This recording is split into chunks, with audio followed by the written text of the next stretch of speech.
Hey everyone, Andrew here, and it's time for another series review.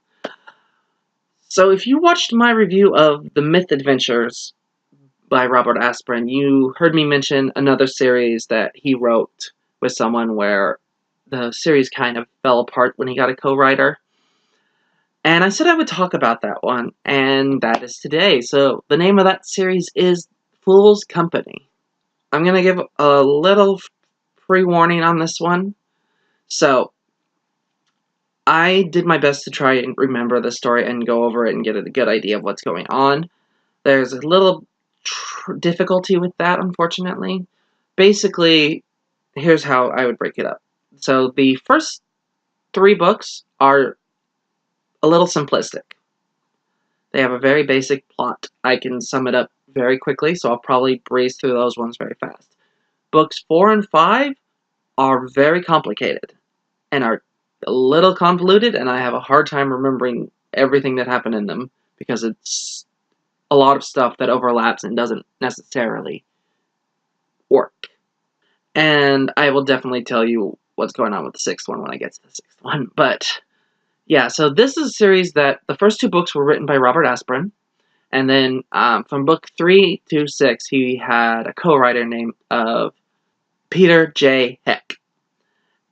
Now, when I brought him up in the Myth Adventure series, I was praising Robert Asprin working with Jody Lynn Nye because they balanced each other well and had a really good understanding of how each other wrote. That is not the case with Peter J. Heck, and I will definitely talk about it when I get to those books. But first, let's start with Phule's Company, the first book in the series. So Phule's Company basically we follow the adventures of William J. Phule, who is the rich son of a millionaire arms manufacturer, and his butler Beaker. And William J. Phule decided to join up with a group of misfits called the Space Legion, which is kind of like the French Foreign Legion or a mercenaries group.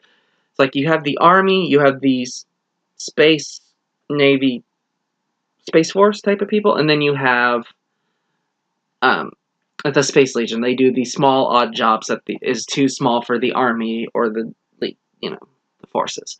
Very first thing that happens is Phule crashes a spaceship during a very important treaty signing and is court-martialed.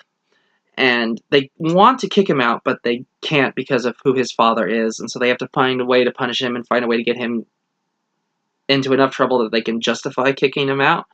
So they decide to give him command of his own company. And they give him the worst company in the entire Legion, based out of a small mining planet called Haskins. And basically, the people that make up the Space Legion are all poor people, former criminals, and most of these people are very dangerous, very violent group of people. Phule arrives there and immediately starts making changes and starts working with this troop. And you realize while he is a little bit of an idiot and doesn't necessarily do things the way you expect a military leader to do things, he is also a very good businessman. He is smart. He knows how to talk to people and how to use people correctly. He's a very good strategist. So he figures out, like, oh, you're not being properly used in this part that you're using it, so we're going to try you here, which I think better fits your skills.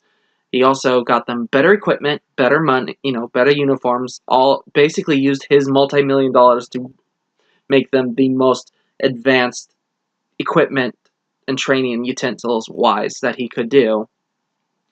And then begins training them to run the obstacle course and wants them to beat the record and be the record holders for the obstacle course. And he tells them and teaches them in a different way, because everything you've ever seen where there's an obstacle course, it's all about whoever the first person to get across is.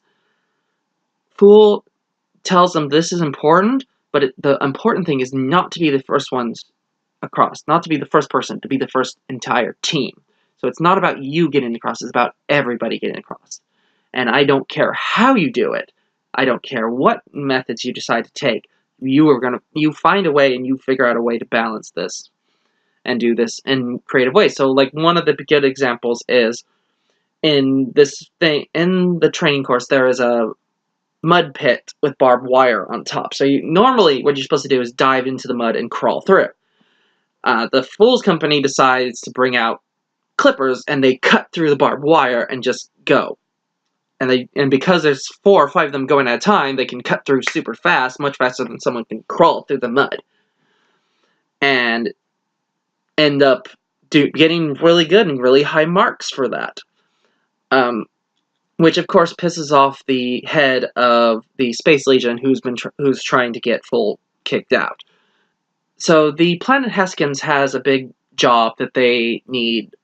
They need a company to run for them, and they initially called the army to do it.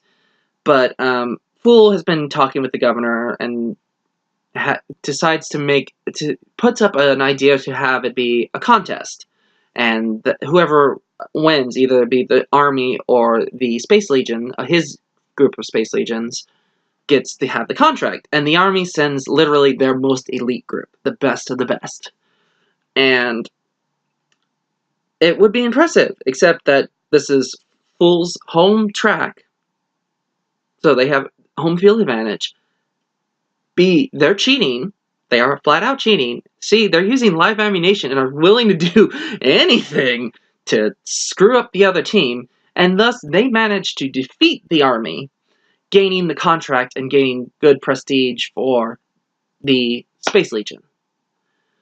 The very last thing that happens in this book is that an alien spaceship lands on the planet, and Phule and his company and the army both show up, and out of the ship comes these lizard-like aliens known as the Xenobians. And the Xenobians, this is their first contact with basically with this part of the galaxies, and the army, wants to shoot first, ask questions later type of thing, and Phule decides to go and talk to them, and turns out that they are trying to expand and go into different parts of the universe, and they're trying to find, areas so they can start populating and do things of that nature. So Phule, being a businessman, figures out a deal that works well for them. Phule sells them swamplands. Since they're lizard people, that area is actually very hospitable for them, as opposed to humans and the other aliens that are already part of the Legion. And in exchange for the use of the advanced tech that the Xenobians have, which are basically like super powerful stun guns and a couple things like that. So not only does this not only did he bring in a entire new species for the government, for the connection of the Legion, but he also brought in a whole new list of weaponry, and also managed to make a lot of money from it. So it's a really good positive ending for the first book. And yeah, no, this is a really interesting book in the way it's written and the way it's done. It's a lot of comedy, lots of fun. And I was trying to figure out, like, what other stories this is kind of like. It's got a little bit of the Dirty Dozen, Magnificent Seven type of feel to it. But honestly, the closest thing that I found to this is an anime called The Irresponsible Captain Taylor, which falls along similar lines of, person who shouldn't be in charge of a company does something by luck, gets put in charge of the company of, like, the worst of the worst losers, manages through his influence and his personality to bring out the best in them and manage, and not only a good, strong crew, but a very successful company. However, there are dramatic differences between these two, because Phule's company is the perfect combination in between of military genius, complete imbecile. He's the dead middle, where he's got a lot of the military stuff, he just doesn't follow rules very well and does his own thing. But he also can be somewhat of an idiot sometimes. Whereas Captain Taylor is pure idiot. Just completely got by on luck. Like, Captain Taylor is a really good series, but it's like only reason he gets anything that he gets is 100% luck. So yeah, no, but that's the closest I found to something along this line, and it's a really interesting series. First book. We then go into book 2, which is called Fool's Paradise, and basically, Fool's company is hired in to become protection for this new casino opening up on this space station called Lorelei, which is basically if Vegas was the size of a planet. So it's hundreds of casinos, hundreds of things, and there's a brand new casino opening up that the space mob, or known as the Omega Mob, want part of. They want their cut. They want control over it, honestly. And the owner doesn't want to do that, so he gets Phule and his company to come in and be the security guards and to help. Phule agrees to do this. He splits his team into 2. Half of them become undercover operatives to get information on the mob and what they're doing. The other half is put in as security guards, and they have to learn all the tricks about dealing cards, doing all the stuff that a normal because they're undercover soldiers. They're going to be bartenders and dealers, and only a handful of them will actually be looking like security. But they also get taught about how to catch cheaters, how to do how to spot different things, and they arrive on the planet, and you meet the leader of the Omega Mob, which is a crime boss named Maxine. Is a former model type, so she's very pretty, and she has her second in command is this woman basically known as the Ice Queen, who's like very cold, very all business, all punishment type of thing. And her and Fool's butler hit it off like right away, and kind of are basically a couple by the end of the book. And she ends up joining the Space Legion, which is pretty cool. But I'm getting ahead of myself. So with Phule basically is able to outsmart Maxine at every step and able to do different things to come in. So it basically ends up becoming that Maxine is left with no other choice than to kidnap Phule and demand the casino in payment.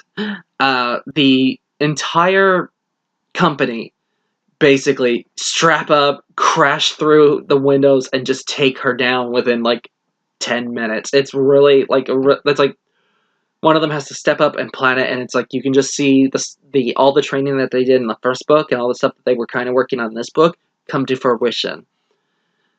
So it's really cool, really well done, and end up rescuing Phule and then force Maxine to give up any ties that she has to the new casino, thus winning. So, and she gives them over directly to Phule, who ends up now being a very large stockholder in this casino. So he gets more money. Yeah, it's an interesting thing that kind of happens a couple times in this series. So we go on to book 3. This is the first book that was co-written by Peter J. Heck, and this one is called A Fool and His Money. Basically, this one is all about a planet that is obsessed with theme parks and roller coasters and rides and all that, and so Phule and his company get brought in to create one and to protect it and to fight the local other groups that are trying to destroy this brand new venture. And it's really interesting. It's a lot of talking. It's a lot more of the looking at how people look at roller coasters and how you have to do this balance between being dangerous but also being safe but being fun, and how it's easy for people to get distracted by the new shiny toy, especially in a planet where like every couple years there's a new theme park opening or a new ride opening, because that's literally all that planet is. It's pretty good, but it's also a little thin on plot. It's interesting. It's funny. It's a lot of energy, but it doesn't have a lot going on for it. And honestly, I'm going to say this right now. If you decide to, if anything I've said up to this point sounds interesting to you, read the first 3. Because the first 3 is a perfect trilogy. They're very good, very well written. I like all of them. The 4th one is a little drop, but it's only a little drop. It's just that it's missing plot and character development that you got in the first two. But it's still got the fun stuff, the good, interesting stuff. But things go downhill when we get to book 4, which is Fool Me Twice. So, the plot of Fool Me Twice, if I can summarize it as best I can, because this is where things get confusing. So, Phule is visited by the Zenobians, who is the alien. This is like aliens they met in the first book. And they are being threatened by this invisible enemy that they can't understand or figure out. Phule travels with his troop to Zenobia and is captured by the invisible thing. Meanwhile, the Omega Mob from Book 2 wants revenge on Phule for screwing them out of the casino and making them look bad. So they create a robot clone of Phule, send him down, and he takes over the company, and nobody knows that the other Phule is missing other than the 2 that had been out with Phule looking for him. And the robot is very strict, follows the rules of he follows the rules of the Space Legion. And that is interesting because the general of the Space Legion, who's been trying to get Phule fired, shows up and super loves the new Phule and what he's doing, and is very much on the side of this. And it turns out that the invisible force that the Zenobians were scared of is a form of artificial intelligence, and it's not that they're invisible, it's that they're like microscopic. And end up finding a way for the 2 to coexist together. And then they find the robot and destroy it. And that's kind of the end of that. It's really, really convoluted. I couldn't tell you much else that happens in it, and it's just kind of all over the place. Then we go on to Book 5, which is No Fool Like an Old Fool. And this one is another 2 plots coming together to try and make the story as confusing as possible.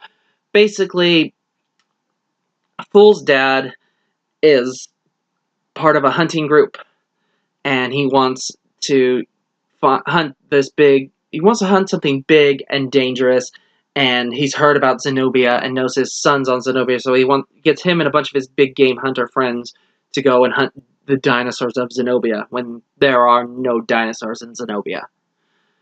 There is also a group that is supposed to come in and evaluate the company and basically make sure that they are being environmentally sound and environmentally safe.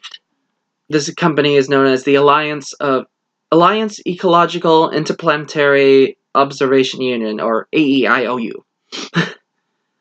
which is kind of funny. And their representative is Barky, the environmental wonder dog, who immediately dislikes everything about about Phule's company. Phule is having to keep the dog and that AEIOU company happy while also doing fake things to keep the hunters happy so that they're hunting something that doesn't exist.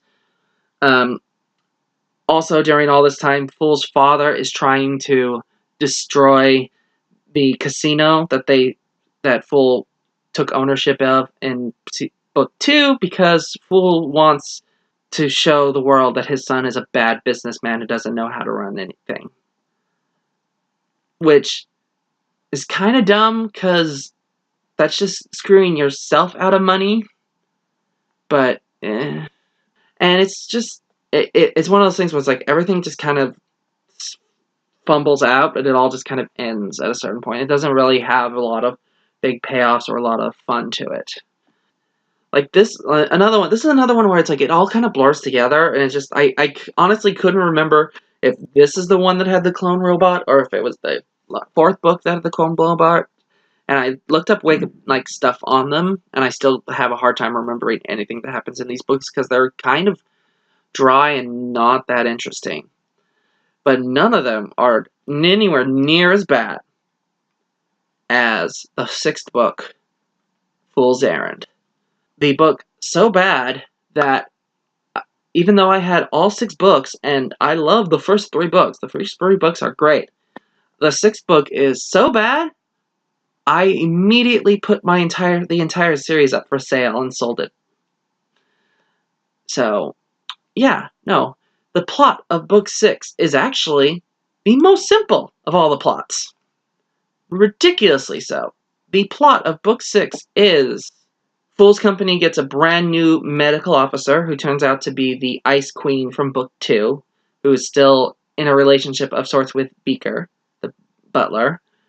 She convinces Beaker to leave with her and go on vacation without telling anybody that they're going to go do this. And they leave without even leaving really a note. The rest of the company thinks that Beaker's been kidnapped. Phule does not believe that for a second. But Phule has this very expensive miniature computer, which is basically $1 billion something computer and one of a super expensive, super rare. And it has a matching one that Beaker has.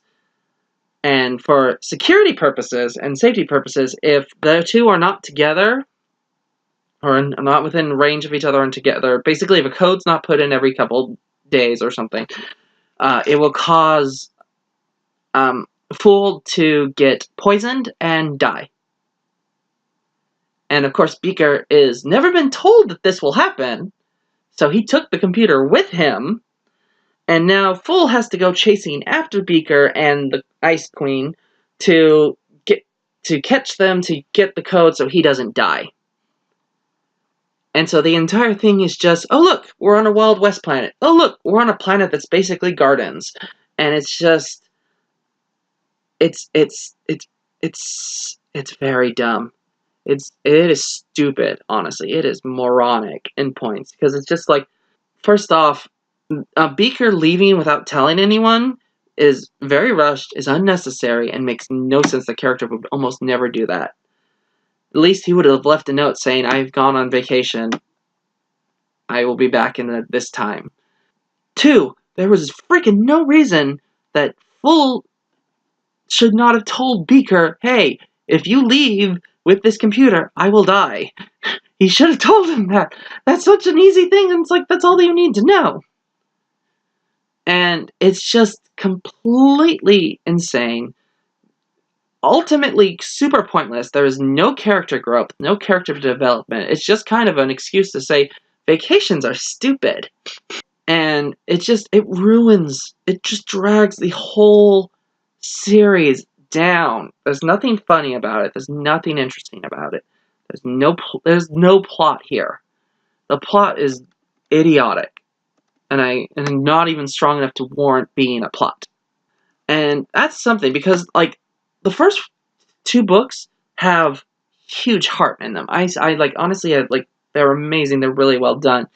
But every book after just loses some of the heart. By the time you get to this book, there is no heart left. All that's left is a black coal where the heart of the series used to be. And it's just, it is a horribly depressing way for the series to end. The sad thing is that he took the similar kind of premise, and he did it better in his Myth Adventure series. He did a better version of this same plot in the Myth Adventure series. Oz goes and leaves the group, and the main character has to go looking for him. But there's a really good motivation behind it. There's a good reason for this. Whereas this is completely random and completely stupid. And I don't want to, but I have to put a lot of the blame of this on Peter Heck, the co-author. Because the first 2, Just by Aspirin, are amazing. They're very well written. They're absolutely brilliant. But the second that Heck is included, the series just goes super downhill really fast. And having read multiple Aspirin series, I don't think it's Aspirin's fault. I kind of think Aspirin didn't necessarily want to do more, and just kind of had to keep doing it due to popular demand type of thing. Or it's just that him and Heck did not mesh well. They just kind of butted heads a little too much. But yeah, no, this is just, it's bad. And it's a really dramatic drop in the series. So if I was going by ratings out of 5, book 1 and 2, 5 out of 5. Book 3, 4. Book 4, 2.5. Book 5, 2. Book 1, half a star at best. There's nothing about it that's really any good or interesting or well done. It's bad. It drags the whole series down to, at best, I could give it the entire series a 3 out of 5. Honestly, if you're remotely interested in this, if this sounds even remotely interesting to you, read the first 3. Think of it as a trilogy. Read the first 3, stop. There's nothing that happens for the rest of the series that's worth bothering. All it does is hurt the series. First 3 are great. They're funny. They're interesting. They're well told. Beautifully made stories. Highly recommend them. Stop at 3. Don't read anymore. That's all I got to say on this one. Happy reading, y'all.